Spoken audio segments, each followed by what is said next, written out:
2020-an. Buku ini berisikan informasi seputar wisata di era new normal.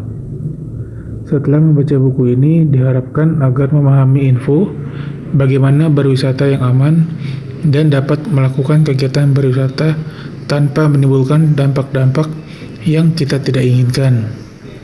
Dan diharapkan jika sudah memahami cara berwisata yang benar di era new normal, bisa melaksanakannya dengan baik serta memberikan info ke sekitarnya atau memberikan buku saku ini ke lingkungan sekitar agar lingkungan wisata kita tetap aman dan mengurangi potensi-potensi yang merugikan untuk kita semua, serta semua wisatawan dapat berekreasi dengan aman dan nyaman. Baik, ada 3 poin atau 3 pokok bahasan yang kami bahas di dalam buku saku ini. Yang pertama adalah dampak pandemi COVID-19, yang kedua adalah apa itu new normal, dan yang ketiga adalah tips mengelola tempat wisata di era new normal. Dampak pandemi COVID-19. Pandemi COVID-19 sangat berpengaruh terhadap berbagai sektor di dunia termasuk negara Indonesia, seperti sektor pariwisata yang sangat dirugikan dengan hal tersebut. Mengingat bahwa virus COVID-19 membatasi pergerakan dari tiap individu dengan adanya kebijakan lockdown dan pembatasan sosial berskala besar atau PSBB yang telah diberlakukan oleh pemerintah, di mana akan memengaruhi arus pergerakan barang dan manusia. Kebijakan-kebijakan tersebut terpaksa dilakukan sebagai bentuk upaya pemerintah dalam mengurangi penyebaran virus COVID-19 meskipun harus merugikan penggiat bidang pariwisata. Pandemi COVID-19 telah menimbulkan dampak yang cukup serius di bidang pariwisata yang pada akhirnya memengaruhi pariwisata di Indonesia. Bahkan dampak dari pandemi tersebut tidak hanya terjadi di level nasional, tapi juga terjadi di daerah, termasuk Daerah Istimewa Yogyakarta atau DIY. Contohnya, kunjungan wisatawan di kota Yogyakarta DIY, khususnya objek wisata yang dikelola pemerintah kota Yogyakarta seperti Taman Pintar dan kawasan Malioboro. Kedua, tempat ini mengalami penurunan signifikan dalam beberapa waktu terakhir sebagai dampak pandemi COVID-19. Ketua Asosiasi Biro Perjalanan Wisata Indonesia atau ASITA DIY, Udi Sudianto, menyatakan bahwa terjadi penurunan sekitar 20% terhadap permintaan paket wisata ke Yogyakarta selama pandemi COVID-19. Untuk wilayah Daerah Istimewa Yogyakarta, pemerintah daerah telah mengeluarkan 3 surat keputusan Gubernur Daerah Istimewa Yogyakarta tentang penetapan status tanggap darurat bencana COVID-19 di Daerah Istimewa Yogyakarta, yakni nomor 65/KEP/2020. Berdasarkan surat keputusan yang dikeluarkan, Wakil Gubernur DIY ditugaskan untuk memutuskan langkah-langkah dan aksi yang diperlukan untuk menanggulangi, serta mencegah penyebaran COVID-19 serta dampak yang ditimbulkan dari COVID-19. Langkah-langkah yang bisa dilakukan seperti isolasi, perlindungan, penyelamatan, pengawasan, penyelamatan, dan evakuasi, serta pemulihan pasien penyintas COVID-19 di Daerah Istimewa Yogyakarta. Surat keputusan ini juga menyatakan jika keadaan tidak kunjung membaik, maka surat keputusan yang baru akan dikeluarkan untuk memperpanjang masa tanggap darurat. COVID-19 tentunya sangat merugikan banyak pihak dari banyak sektor di Indonesia. Khususnya di Daerah Istimewa Yogyakarta, bidang industri pariwisata mengalami kerugian yang cukup besar. Asosiasi Biro Perjalanan Wisata Indonesia atau ASITA DIY mengatakan dikarenakan rendahnya kunjungan wisata di bulan Maret hingga Mei 2020, kemungkinan angka potensi kerugian atau potensial loss ada di angka 27 miliar rupiah. Di masa-masa liburan yang seharusnya para wisatawan dapat datang melakukan kunjungan ke Daerah Istimewa Yogyakarta, seperti liburan anak sekolah dan Hari Raya Idul Fitri, kini tidak bisa dilakukan selama pandemi COVID-19. Tentunya hal ini sangat disayangkan dikarenakan masa-masa tersebut merupakan puncak kunjungan dari wisatawan lokal. Tercatat tidak ada satupun dari 163 biro perjalanan wisata yang menjadi anggota ASITA DIY yang menerima kunjungan perjalanan wisatawan mulai dari bulan Maret hingga Juni 2020.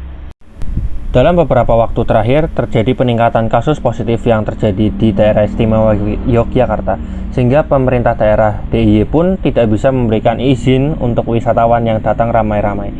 Baskara Aji selaku Sekretaris Daerah DIY menyatakan telah melakukan sejumlah upaya seperti melakukan pembatasan kedatangan wisatawan ke objek wisata dan terus menggerakkan gerakan menggunakan masker bagi para wisatawan guna menekan lonjakan kasus positif COVID-19. Pembatasan jumlah wisatawan yang dilakukan tentunya akan mengurangi pendapatan daerah yang akhirnya akan berimbas ke pendapatan pekerja wisata dikarenakan penurunan yang sangat drastis dari penghasilan pengusaha industri. Tidak ada kunjungan wisatawan mancanegara ke daerah istimewa Yogyakarta pada bulan Mei 2020. Hal ini disebabkan karena dikeluarkannya kebijakan pemerintah yang melarang warga negara asing ke Indonesia sejak 2 April 2020 hingga Juli 2020. Dengan adanya kebijakan tersebut tentunya akan sangat berdampak dikarenakan adanya penurunan penghasilan yang sangat drastis dari pendapatan pemerintah dan pekerja industri pariwisata. Jika terus berkelanjutan, maka sangat mungkin akan berdampak pada menurunnya ekonomi negara dan masyarakat. Sebab sektor pariwisata adalah tulang punggung dari perekonomian Indonesia. Dikarenakan pariwisata tidak hanya untuk pendapatan pemerintah setempat saja, tetapi juga untuk pendapatan dari masyarakat sekitar tempat wisata. Apa itu new normal? Pandemi COVID-19 yang melanda dunia telah mempengaruhi banyak aspek dalam kehidupan manusia seperti aspek kesehatan dan ekonomi. Pemerintah Indonesia membuat beragam kebijakan baru untuk mengurangi dampak negatif yang disebabkan oleh virus COVID-19 ini. Kebijakan baru ini disebut dengan pembatasan sosial berskala besar atau PSBB. PSBB ini merupakan pembatasan jumlah manusia, jarak antar manusia, dan pembatasan kegiatan sosial atau kebudayaan manusia ketika sedang berada di tempat umum, seperti pembatasan jumlah manusia di dalam rumah makan, tempat ibadah, dan lain-lain. Dengan munculnya kebijakan baru seperti PSBB tersebut, telah menyebabkan banyak aspek kehidupan manusia mengalami perubahan. Muncul istilah baru dalam kalangan masyarakat yang disebut dengan new normal, yang berarti normal yang baru. Karena segala aspek kehidupan manusia tidak bisa dilepas begitu saja karena pandemi COVID-19 ini, dan sifat pandemi ini yang dapat berdampak negatif kepada kesehatan bila tidak menjaga diri dengan hati-hati. Maka diperlukannya sebuah tindakan kebiasaan yang bersifat baru, supaya tidak terjangkit virus COVID-19 ini ketika sedang melakukan kegiatan sehari-hari.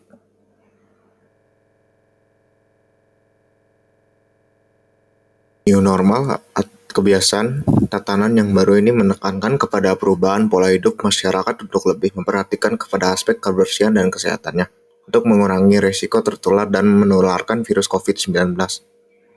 Beberapa contoh penerapan new normal ini seperti misalnya lebih rajin mencuci tangan sampai bersih dan menggunakan sabun, menggunakan masker untuk menutupi hidung dan mulut ketika melakukan aktivitas di luar rumah, dan menjaga jarak antar sesama agar tidak terlalu berdekatan. Untuk lebih membuat new normal ini diterapkan dengan sungguh-sungguh oleh masyarakat, perusahaan, dan organisasi, pemerintah bekerja sama dengan pihak-pihak yang dapat berkolaborasi untuk membuat suatu standar, langkah-langkah atau protokol yang berisi mengenai hal-hal yang bisa dilakukan untuk mewujudkan new normal ini untuk menjaga kesehatan manusia baik untuk masyarakat umum, organisasi, perusahaan, pemerintah, keamanan, dan aspek lainnya. Kementerian Kesehatan Republik Indonesia atau Kemenkes mengeluarkan petunjuk terkait pencegahan penyebaran virus COVID-19 untuk tempat kerja kantoran dan industri dalam rangka mendukung keberlangsungan usaha dalam new normal ini. Beberapa contoh petunjuk ini meliputi menjaga kebersihan tempat kerja, menyediakan fasilitas untuk mencuci tangan para karyawan dengan lengkap, peraturan untuk menjaga jarak fisik antar pekerja di tempat kerja, dan masih banyak lagi.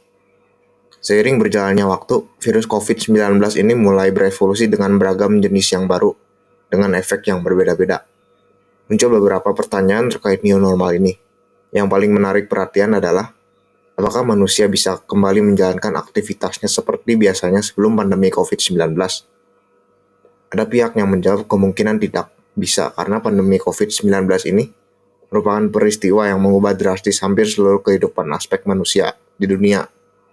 Dengan beberapa pihak yang menyatakan kemungkinan pandemi COVID-19 ini butuh waktu yang sangat lama untuk memberakhirkannya dan kemungkinan tidak akan hilang sehingga menyatu dengan kehidupan manusia sehari-hari, sehingga membuat manusia untuk beradaptasi dengan keadaan yang baru ini untuk bertahan hidup. Berikut ini merupakan poin-poin yang harus diperhatikan bagi pengelola tempat wisata sesuai dengan anjuran pemerintah Indonesia agar selalu menjaga kebersihan diri, memakai masker, dan perbanyak cuci tangan menggunakan sabun. Yang pertama adalah pengadaan fasilitas tambahan, wastafel atau tempat cuci tangan. Pengadaan wastafel ini sangat dianjurkan oleh pemerintah, baik di pintu masuk kawasan wisata maupun di dalam lokasi wisata. Pengadaan fasilitas wastafel ini juga dapat digantikan dengan pengadaan fasilitas hand sanitizer. Hand sanitizer sangat dianjurkan oleh pemerintah sebagai alat nomor 1 untuk cuci tangan yang praktis dan mudah untuk dibawa kemana-mana. Selanjutnya ada termogan. Alat ini digunakan untuk pengecekan suhu tubuh manusia yang sering digunakan pada saat pengunjung akan memasuki lokasi tempat wisata. Pengadaan fasilitas ini berguna untuk mengecek suhu tubuh pengunjung karena ciri-ciri orang yang terinfeksi virus corona diantaranya memiliki suhu tubuh lebih dari 38 derajat Celcius. Selanjutnya ada pengadaan masker gratis. Pengadaan masker gratis ini ditujukan kepada pengunjung yang tidak menggunakan masker atau lupa tidak membawa masker saat berkunjung ke tempat wisata. Selanjutnya ada penyediaan fasilitas genus. Fasilitas ini banyak ditemukan di stasiun ataupun di bandara. Fasilitas ini digunakan untuk mengetahui apakah pengunjung terinfeksi COVID-19 atau tidak. Mayoritas fasilitas ini dibanderol dengan harga Rp30.000 bagi pengunjung. Selain pengadaan beberapa fasilitas tadi, ada poin selanjutnya yang harus diperhatikan juga oleh pengelola tempat wisata, yaitu memperbarui peraturan untuk sementara. Pembaruan peraturan ini dimaksudkan untuk tetap patuh pada protokol kesehatan beserta anjuran pemerintah seperti dilarang berkerumun, selalu menjaga jarak, dan mengurangi sentuhan fisik dengan orang lain. Peraturan yang harus diperbarui bukan hanya peraturan yang ditunjukkan kepada pengunjung, namun juga ditujukan kepada segenap karyawan lokasi wisata. Pengelola wisata juga perlu untuk terus memantau pengunjung saat berwisata. Hal ini bertujuan untuk memberi teguran apabila pengunjung tidak mematuhi protokol kesehatan yang harus dilaksanakan.